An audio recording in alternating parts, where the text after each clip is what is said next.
With Destiny 2 on the horizon and almost 1,200 hours of Destiny 1 under my belt, I think it's a great time to reflect on what happened in Destiny 1. My perspective on Destiny 1 is unique. I was and still am extremely critical of the game, but at the same time I was a walking database for every balance patch in the game. So after 3 years worth of updates, changes, and expansions, how far has Destiny come, and what does Destiny 2 need to do differently? There was a point in time for me when Bungie could do no wrong. They were by far my favorite developer, and certainly the only one whose studio I actually felt invested in. I lost countless hours playing Halo 1 and 2 on the original Xbox, and still to this day, I don't think I was ever more excited for a game release than I was for Halo 3, which I played twice as much of as Halo 1 and 2 combined. Halo Reach was my least favorite in the series, but it was still a great game that I played a ton of. For whatever reason, I wasn't obsessed with the development of Destiny the same way I was with all these Halo games. At the time, I probably couldn't have articulated why I wasn't that interested in Destiny, because I wasn't doing YouTube or even discussing video games with anyone in a critical or analytical way. But now I can see that it was a no man's sky situation, where there was a whole lot of big talk, but little substance or proof. The Destiny that Bungie was presenting was nothing more than an idea or aspiration, rather than something quantifiable. Even when it was being shown at Sony's E3, it was unclear to me what Destiny was. They were playing a conventional story mission in co-op mode, and there was a Borderlands-esque loot system. Beyond that, I had no idea what to expect, but I was of course going to play it regardless. I'm going to lump the alpha and beta together, since it was so long ago that I can't remember what the difference between the two even was. The alpha and beta were Bungie's first mistake. While they were retrospectively underwhelming, at the time, it seemed like we were experiencing a mere fraction of the game. Come launch, it became clear that we had already played a good portion of the game, and that it didn't have many tricks left up its sleeves. I can still remember my immediate first impression. The world felt dry, lifeless, and unexciting, but this was the alpha, so I thought nothing of that. My assumption was that the Earth missions were small side levels, or perhaps just generic missions made for the purpose of demoing, rather than something that was actually going to be in the full game.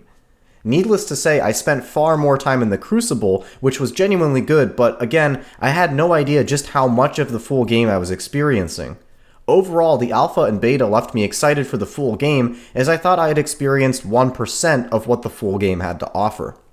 When launch day finally came, it seemed like everyone and their mother had a strong opinion on Destiny, with no real consensus from players or large gaming outlets. A lot of people just didn't know what to think. I fell into the camp that felt swindled by Bungie. For me, launch Destiny was at best a 4 out of 10 game, though at the time I felt more strongly about it. Vanilla Destiny was a confusing mess that simultaneously managed to make its watered-down RPG concepts, such as faction rep, materials, and marks, more confusing than the full systems that they were attempting to simplify. The most glaring failure was the severe lack of content in the game. The main story took around 6 hours to complete, and was nothing more than bland shooting galleries that would frequently reuse the same areas to add to the boredom. With nothing more than the brief bounce of exposition by former Ghost voice actor Peter Dinklage, Vanilla Destiny's story mode was one of the worst I had ever experienced in a AAA game, much less a game from a developer who made the Halo trilogy. Every gun class had only one weapon model, patrols were useful only for farming materials, most armor sets looked identical, and acquiring endgame loot was near impossible. The only saving grace of the game for me was the Crucible PvP mode, which I had genuine fun playing, but even that wasn't enough to keep me playing Vanilla Destiny for more than 2 weeks. After spending hours upon hours engram farming at that fucking cave, I had nothing more than a few strange coins to show for it. Strange coins that I would spend on the Gallarhorn that Xur brought on week 2, before then dropping the game until mid-December. A week or two after the launch of The Dark Below, I began to look back into Destiny, and saw people with cool weapons like the Vex Mythoclast and armor that actually looked different from the models used for every other set of legendary armor. Since I had already paid for The Dark Below by way of purchasing the limited edition, I decided to hop back in and give it another go. Before I could do anything though, I had to make my way through the new story missions added with The Dark Below. Now these story missions, they really rubbed me the wrong way. First off, they sucked just as bad as the original ones, and they reused the same areas as the base game.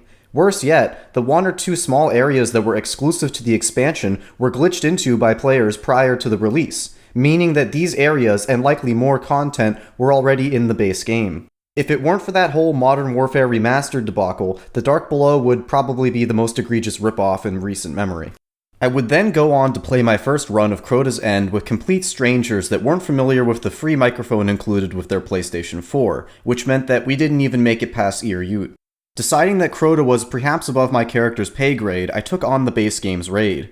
I played my first run of the Vault of Glass with some different, microphone-using strangers that I found off of LFG, complete with the sound of fire alarms begging for new batteries and barking dogs audible through my teammates' microphones. We never beat the raid, and sat there banging our collective heads against the wall for at least 6 hours before people started giving up at the gatekeeper checkpoint. It was alright though, because I went right back on LFG and found a few max-level players that were looking for the checkpoint to melt Atheon down in a matter of seconds with their maxed-out black hammers. While I didn't contribute much to either of those groups, I found myself absolutely enamored by the raids. I had no clue what the callouts my teammates were making meant, but it gave the impression of an entirely different game that was hiding inside of something that I thought I already knew everything about.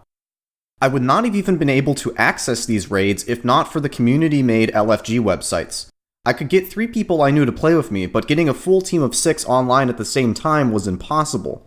Bungie stifled their own content by failing to include any sort of in-game matchmaking or LFG feature, which led to the vast majority of Destiny players never touching any of the raids. Those who have used these fan-made LFG sites will be aware of how they became a culture in and of themselves. You had weapon elitism, rage quitters, people requesting squeaker-free groups, requirements like must-have relic experience and must-have emblem equipped. It wasn't for the faint of heart, but that Galahorn I bought from Xur in the second week of the game sure did come in handy. With the help of these LFG sites and the people I met through them, I became one of the most hardcore Destiny players on the planet. There was a 6-month span of time where I knew every single ounce of information that Bungie had ever mentioned about their game. It was also at this time that I began to realize just how far I had come in regards to my relationship with the game and noticed just how many people were playing. The community in Destiny is one of the most lively, passionate, and hardcore that I've ever experienced since Halo 3, and while I did run into people that were drinking the Grimoire card-flavored Kool-Aid, many people were well aware of the deep flaws. I think that Destiny was incredibly lucky to come out in the time that it did. Many of the games that you see people pumping hours and hours into now didn't exist in 2014 and even early 2015. On the then relatively new consoles, Destiny was the only game occupying the space that games like Overwatch, Battlefield 1, and Rainbow Six Siege now dominate, and because of that, Destiny was able to capture a hungry audience that had nothing else to play. I know that this was certainly the case for me and many other strangers that I met over the course of that time period. The last originally announced expansion for Year 1, House of Wolves, was 2 steps forward, 1 step back. It finally introduced a Crucible mode with endgame rewards, allowed players to level up their old weapons to max light, introduced a weapon perk re-rolling system for non-Iron Banner weapons, in addition to many other small tweaks that fans had been begging for. The catch was that it didn't include a raid. Instead, it came with the Prison of Elders, which, despite how much they tried to present it as something else, was nothing more than a glorified horde mode. At its best, Prison of Elders was a boring chore. At its worst, it was an exercise in finding people who had Galahorn and hoping for lucky spawns in the last fight. That fight was miserable, by the way, absolutely miserable. I will say that the 3 Fallen-themed exotics obtained from that fight were among the most creative and exotic feeling in the game, but they weren't nearly powerful enough to warrant the insane level of difficulty. Prison of Elders was not good enough to substitute for a raid, and it was easily the biggest disappointment in the game post-launch. Trials of Osiris was the good part of the House of Wolves, but it wasn't for everyone. It suffered from the same issue as the raids, where you had to go and find 2 more people to play it with you outside of the game itself. I played Trials with people off my friends list, but I have to imagine that doing Trials as a solo player on LFG must have been pure hell. Trials requires far more team chemistry and communication than a raid, it's made more intimate by the halved player count, and the scorecard component makes it difficult to swap a new player in if someone gets mad and leaves. Setting that admittedly large issue aside, Trials itself was a great mode, only held back by the balancing issues that plagued all of PvP. The quality of the loot relative to the challenge of getting that loot was on point, and going to the lighthouse was every bit as rewarding as exploring the caves after killing the Templar in Vault of Glass. It even managed to coexist alongside Iron Banner and still make sense. Despite that, House of Wolves was easily the worst and most forgettable era of Destiny 1. It proved that the Crucible could be successfully made into an endgame activity, but it also proved that Destiny DLCs must have a raid to have any sort of longevity.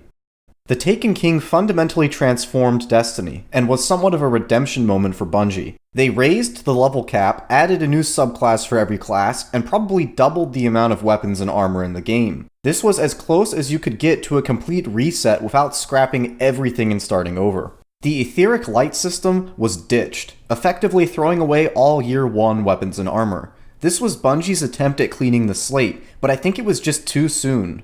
It's reasonable for Destiny 2 to do away with old gear, but only 1 year after what was promised to be a game we would be invested in for years, it was a little much. Still, it was a key component of Bungie's complete rebalancing of the game, and the level playing field made it easy for those who were new or had dropped the game to come back. They did away entirely with overused and abused exotics such as Icebreaker and Gallahorn, but allowed more balanced ones to stick around. The main quest line was vastly improved compared to everything that came before, but the storytelling was still elementary at best.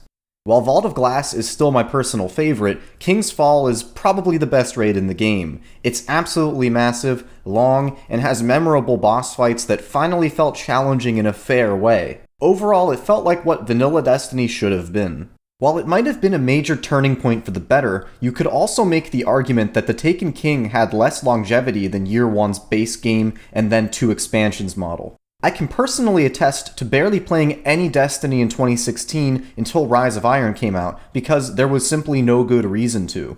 Unlike the vanilla game, Taken King was not followed up with 2 expansions. Instead, they added some seasonal events, brought back the Prison of Elders, and hoped for the best. Halloween and Christmas events are something that you would find in an MMO, but in Destiny they were mostly a vessel to sell Eververse microtransactions, not genuine content. Sparrow Racing League was fun for 2 matches, and I didn't even bother with the Valentine's Day event.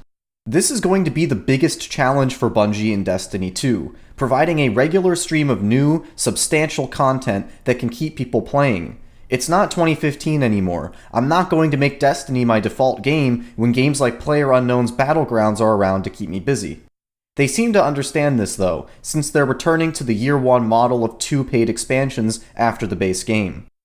That's not enough though. I think that Bungie has to have a clear content roadmap going forward. Between those 2 expansions, we need to see bi-monthly, if not monthly, content updates that add things like new items and new Crucible maps. With this first year of Destiny 2, they are going to have revenue coming in from Eververse microtransactions and the 2 expansions, which is more than they've ever had before, and with that comes the budget to fund a Halo 5 or Titanfall 2 style DLC model. Not too long after the Taken King's release, Kotaku published a lengthy article titled "The Messy, True Story Behind the Making of Destiny." The article explained that a year before launch, Bungie scrapped the entire storyline and started from scratch. It stated that The Dark Below was made in a mere 9 weeks. In addition, Destiny's engine was abnormally difficult to work with, explaining the severe lack of content in the game. In fact, the article believably explains every single criticism that I ever had of the game. There's even talk about a European dead zone and a raid on Mars, both things that are 100% going to be in Destiny 2. It's one of the most interesting behind-the-scenes stories I've ever read. The problem is, I don't care. I don't care that the engine was difficult to develop in. I don't care that internal conflict led to the story being thrown away. I don't care that they had to make The Dark Below in 9 weeks because they still charged $20 for it. These development hell stories don't change the fact that people paid $60 for a game nearly devoid of story that advertised itself as having rich cinematic storytelling on the back of the box. Rise of Iron was essentially a scaled-back Taken King. It adhered to the same format, but had significantly less new content. The experience level cap was not raised, there were no new subclasses or abilities, and the amount of raw gameplay content was around half of what it was in Taken King. Allegedly, Destiny 2 was supposed to launch in 2016, but when it became clear that it wouldn't, Bungie decided to put Rise of Iron together. I don't know if this story has ever been verified, but it would make a lot of sense. Dropping last-gen support would have significantly cut back on development time, and the new patrol area was an addition to the pre-existing Cosmodrome that featured a scaled-back, Court of Oryx-style mini-arena. While the raid was good, the formula of how these raids are structured began to show. You have an intro fight to get inside, 2 smaller boss encounters, and then a multi-tiered fight with the main boss. The way the boss fights themselves are structured was predictable as well. You have a stage-like arena where the boss is on the stage and the players are in the audience. It usually makes sense, or is outright necessary, to split the 6-man team into groups of 2, right, left, and center. The one surprise in this raid was the second boss fight with the War Machine. It puts you on top of a giant highway with a large train-like tank and an army of fallen. You first mount the tank, find parts to repair it, and put them in the right place of the tank before the time limit runs out. It was a super creative and fun fight. Unfortunately, Rise of Iron's post-launch content drought was the worst yet. They recycled the Year 2 events, and for some reason, gave us a Void and Fire version of the exotic machine gun Thunderlord. The most substantial content was Age of Triumph, which brought back all of the old raids with updated stats and new challenge modes. I was really excited to come back and play the old raids again, but it got old really quick. At the end of the day, it was still the same raids, and was made worse by the knowledge that playing them was a waste of time, since all these items would be irrelevant once Destiny 2 was out. While it was always exciting to see what loot would find its way into my inventory on reset day, I wouldn't have played 1/16th of what I played if it weren't for the people I met along the way. Destiny was ultimately the background noise for countless unforgettable moments and interesting conversations. The difference in 2017 is that we have far more options than just Destiny.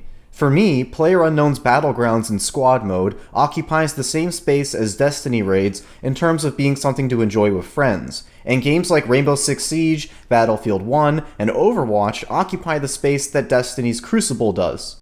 Since Destiny 2 is hitting the reset button on everything, there's no pre-existing investment in the game like there was for Taken King or even Rise of Iron. It's going to have to be a genuinely good game with tons of replay value on day 1, otherwise it has no chance against the competition. I made a video not too long ago titled "There is no best version of Destiny 2, only a worst," which is an issue for the game right out of the gate, but we'll see how things pan out. You can expect me to comment on the Destiny 2 beta for PC and the entire game itself in October, or maybe September, depending on if I care enough to pick it up on PlayStation. Until then, thanks for watching.